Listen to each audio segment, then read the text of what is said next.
Well, this morning, Core Harlan explores an Oregon winery launching a new wine, Stem and Root. This launch is meant to encourage education for girls in the STEM program, science, technology, engineering, and math.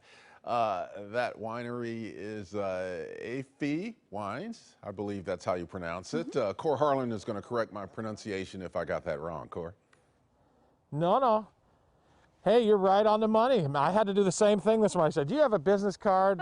Jessica Mazeko, who's with me here, is the principal at Fille.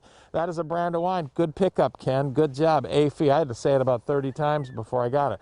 So you mentioned the STEM program, too, the wine made sort of to encourage young girls to take up science, technology, engineering, and math. We're going to get into that a little bit later. But Jessica, rightly would be the one pushing this because she's got a little 6-year-old daughter who likes to follow her around through some of the vineyards here and kind of check it out.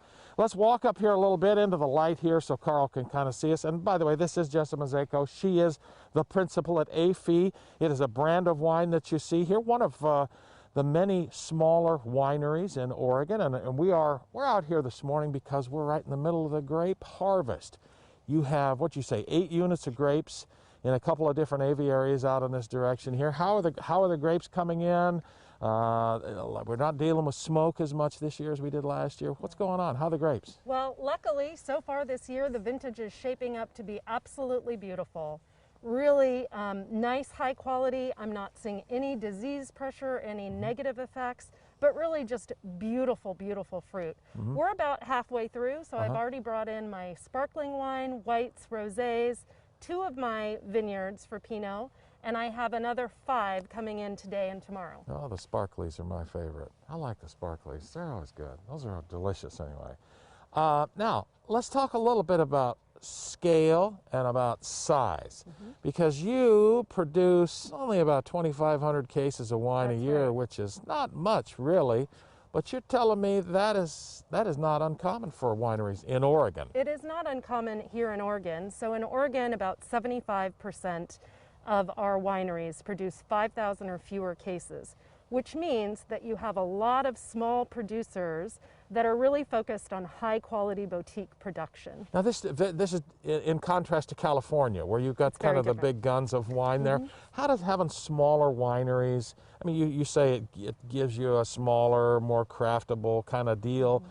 Well, what does that really mean when the rubber meets the road? What does that mean?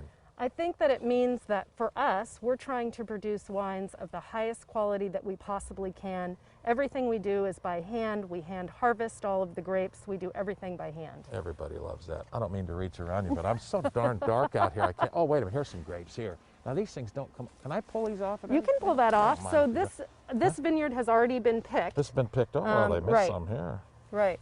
And we can taste these. And you go through this. You go through this. You go.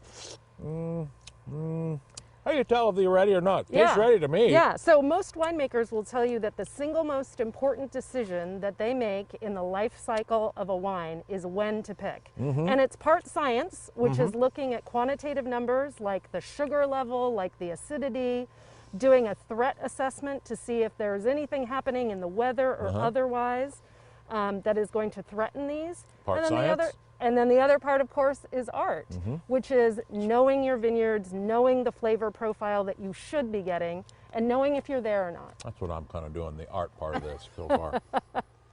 Ken, it's Fille. That is the brand of wine. You hit it on the nail when you tossed to us out here.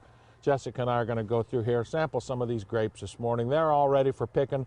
Everybody, quite frankly, who's out in this area and all throughout Oregon is in the middle of grape picking season here because they're ripe. I can tell you, these are sweet as can be. And they are delicious, and they're going into bottles of wine that'll be on a table near you from one of Oregon's premier small wineries, 2,500 cases or so a year. Fille Winery out here in the Dundee Hills. Ken? All right. And Emily?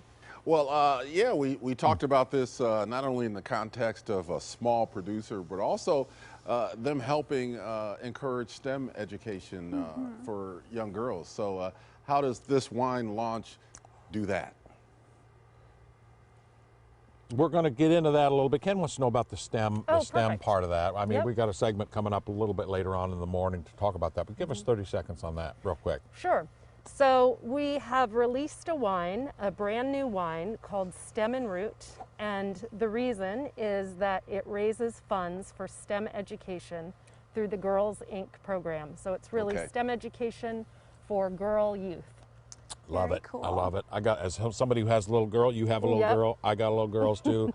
I don't know if they're going to be science, technology, engineering, and math. Two of them look at me like I'm crazy whenever I say that, but it's a great cause, and it's a great way to create your own independence as a woman and do typically man-dominated things in the past. It's a lot of good things going on there. Okay, that and we'll was get more great. into that when you come back again. We'll look forward to hearing about it.